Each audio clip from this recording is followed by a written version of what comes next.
दोस्तों,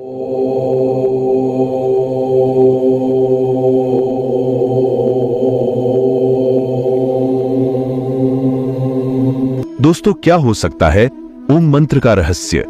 हमें यह तो पता ही है कि ओम मंत्र के उच्चारण से मन को शांति मिलती है और सकारात्मकता बढ़ती है, परंतु क्या इसके अतिरिक्त भी ओम मंत्र का कोई गुप्त रहस्य है?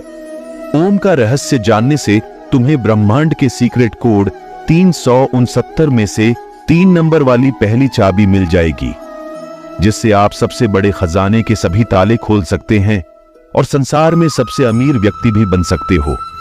और साथ में यह भी जान सकते हो कि आत्मा क्या है, मोक्ष क्या है, ब्रह्मा क्या है, तुम संसार में क्यों आए हो और तुम्हारा उद्देश्य क्या है। और अगर तुमने ओम के रहस्य को नहीं जाना तो तुम्हारे पास अरबों खरबों रुपए होने के बावजूद भी आप संसार के सबसे गरीब और भीख मंगे व्यक्ति ही रहोगे। और ओम मंत्र का यह रहस्य आप वेदों और उपनिषदों से प्राप्त कर सकते हो, लेकिन अगर तुम्हारे पास इतना समय नहीं है कि आप इनका अध्ययन कर सको तो आपको हमारी इस प्रस्तुति को अंत तक एकाग्रचित होकर जरूर देखना चाहिए। ओम सनातन धर्म का प्रतीक है और यह शिव का भी प्रतीक है। ओम एक ऐसी ध्वनि व मंत्र है जो अनगिनत रहस्य को अपने अंदर समेटे हुए है।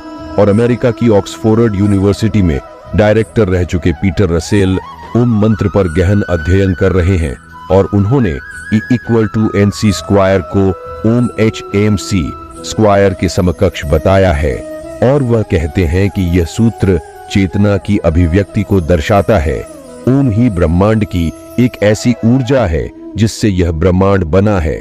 यूनाइटेड स्टेट में अलग अलग जगह पर रिसर्च चल रहा है कि ओम की ध्वनि का हमारे शरीर पर क्या असर पड़ता है।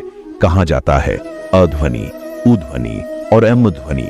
जब अध्वनि और उध्वनि को रिसर्च में जब अलग अलग ध्वनि को ऊंची आवाज में बजाया जाता है तो हर ध्वनि का असर शांत पड़े पानी पर अलग अलग पड़ता नजर आता है, लेकिन ओम की ध्वनि का असर पानी पर सबसे अलग पड़ता है।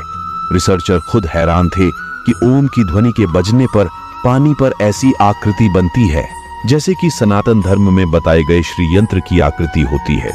ओम के सिवा कोई ध्वनि ऐसी आकृति नहीं बनाती थी। रिसर्चर ने बताया कि ओम की ध्वनि बहुमूल्य ज्ञान का खजाना है। और जब प्राचीन काल में एक सन्यासी को लगा कि गुप्त मंत्र से बड़े बड़े खजाने के ताले तोड़े जा सकते हैं, तो यह सन्यासी गुप्त मंत्र की तलाश में एक बड़े आश्रम में जाता है। वहां के आचार्य से कहता है कि आप मुझे मूल्यवान गुप्त मंत्र दीजिए। तो आचार्य ने कहा कि मैं तुम्हें गुप्त मंत्र तो दूंगा, लेकिन तुम्हें सालों तक यहाँ रहकर सेवा करनी होगी। सन्यासी ने सेवा करते करते सालों बिता दिए। एक दिन सन्यासी आचार्य के पास गया और बोला कि अब तो वह गुप्त मंत्र मुझे दे दीजिए। तो आचार्य ने कहा कि ठीक है, तुम मेरे नजदीक आओ, मैं तुम्हारे कान में वह गुप्त मंत्र कहूंगा। सन्यासी नजदीक गया तो आचार्य ने ओम मंत्र दिया। सन्यासी खुश हो गया, वह वहां से चला गया और ओम का जाप करने लगा, लेकिन कोई धन की प्राप्ति नहीं हुई। तो उसे संदेह हुआ कि आचार्य ने उसके साथ धोखा किया है। वह जब बाहर निकला तो एक माँ उसके बेटे को बुला रही थी कि ओम बेटे यहां आओ। तो सन्यासी चौंक गया, क्योंकि यहां तो किसी के बेटे का नाम ही ओम था। जब वह और आगे गया तो कुछ ब्राह्मणों को देखा जो हरिओम बोल रहे थे। सन्यासी ने कहा, अच्छा, यहां भी ओम बोला जा रहा है। सन्यासी रास्ते में और आगे बढ़ा तो कुछ विद्यार्थियों को ओम शांति बोलते हुए सुना। तो सन्यासी कहने लगा, कहीं आगे ओम बोला जा रहा है तो कहीं वाक्य के पीछे ओम बोला जा रहा है। इस ओम मंत्र को तो सभी जानते हैं, तो यह ओम का मंत्र कैसे गुप्त मंत्र हो सकता है? निश्चित ही मेरे साथ धोखा हुआ है। वह अपने आचार्य के पास गया और कहने लगा, आचार्य, आपने मुझे यह कैसा मंत्र दिया है? इसे तो हर कोई जानता है, तो फिर यह कैसे गुप्त मंत्र हो सकता है? आप मुझे कोई दूसरा गुप्त मंत्र दीजिए जिससे मुझे खजाने की प्राप्ति हो। आचार्य बोले, ठीक है, मैं तुम्हें दूसरा गुप्त मंत्र दूंगा, लेकिन तुम्हें मेरा एक काम करना होगा। आचार्य भीतर जाकर एक पत्थर लेकर आए और सन्यासी से बोले, यह लो सन्यासी, इसे बाजार में ले जाओ और इसका मूल्य जानकर आओ। याद रहे, इस पत्थर को बेचना नहीं है। सन्यासी पत्थर को लेकर बाजार में गया और सब्जी वाले को दिखाया। सब्जी वाला बोला, यह तो मेरे बांट के बराबर है, मैं उसके बदले में तुम्हें शेर बैंगन के सिवा कुछ नहीं दे सकता। सन्यासी उस पत्थर को लेकर फिर कपड़े वाले के पास गया तो कपड़े वाला बोला, क्या हमें उल्लू समझा है? पत्थर बेचकर हमें ठगना चाहते हो? चलो चलो यहां से। सन्यासी पत्थर को लेकर पूरे बाजार में फिरता रहा, लेकिन किसी ने उसका मूल्य नहीं बताया और किसी ने उसको मुफ्त में भी नहीं लेना चाहा। फिर सन्यासी उस पत्थर को लेकर एक जौहरी की दुकान पर गया। जौहरी ने उस पत्थर को देखा और बोला, कहां से मिला तुम्हें इतना कीमती रत्न? यह तो बहुत ही मूल्यवान रत्न है। मेरे पास तो इतना धन ही नहीं है कि मैं यह रत्न खरीद सकूं, और पूरे राज्य में शायद ही कोई ऐसा होगा जो इसे खरीद सकेगा। सन्यासी उस पत्थर को लेकर अपने आचार्य के पास वापस आया और आचार्य से कहने लगा, आचार्य, जौहरी इसे मूल्यवान बता रहा था और दूसरों के लिए यह एक पत्थर मात्र था। आपको पता था कि यह पत्थर नहीं लेकिन कीमती रत्न है, तो फिर मुझे इसका मूल्य जानने के लिए बाजार में क्यों भेजा? तो आचार्य कहने लगे, ताकि तुम ओम का मूल्य जान सको। जैसे इस पत्थर का मूल्य हर कोई नहीं जान सका, यानी इसका मूल्य गुप्त है, हर कोई नहीं आंक सकता। केवल पारखी आंखें ही पहचान सकी कि यह पत्थर नहीं रत्न है।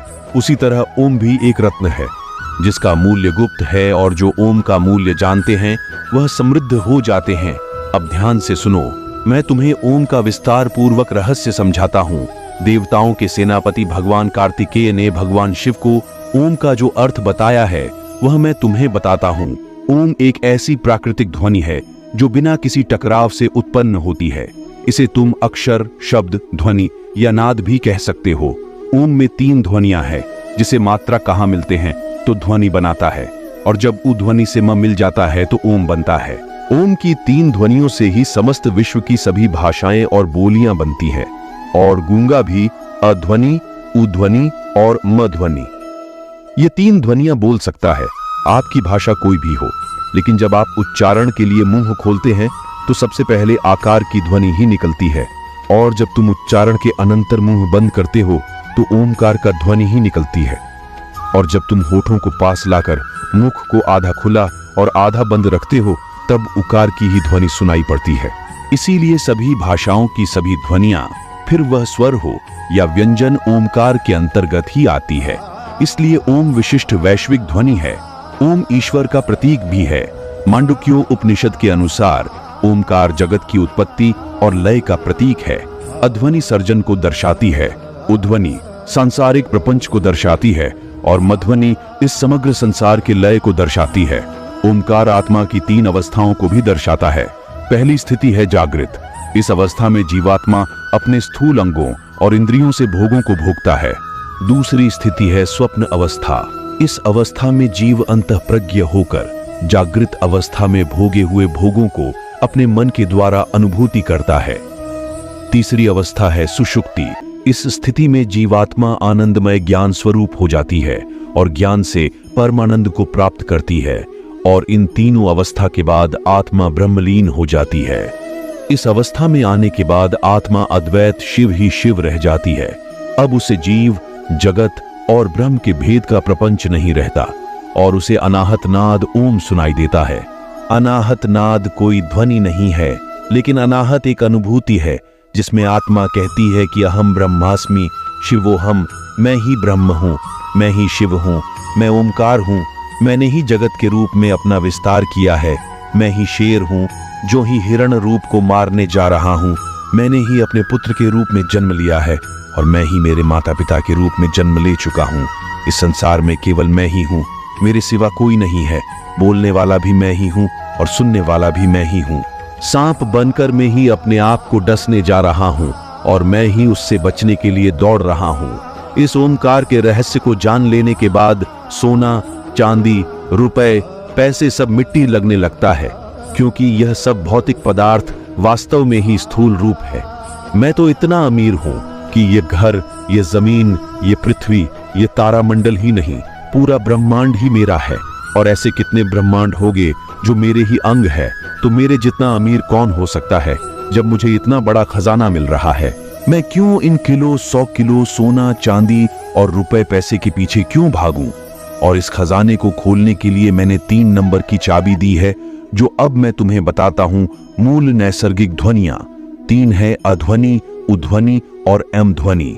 नैसर्गिक रंग 3 है, लाल, पीला और नीला। प्रकृति के मूल लक्षण 3 है, नाम, रूप और गुण। शरीर की तासीर 3 है, कफ, पित्त और वायु। ब्रह्मांड की स्थितियां 3 है, उत्पत्ति, पालन और प्रलय।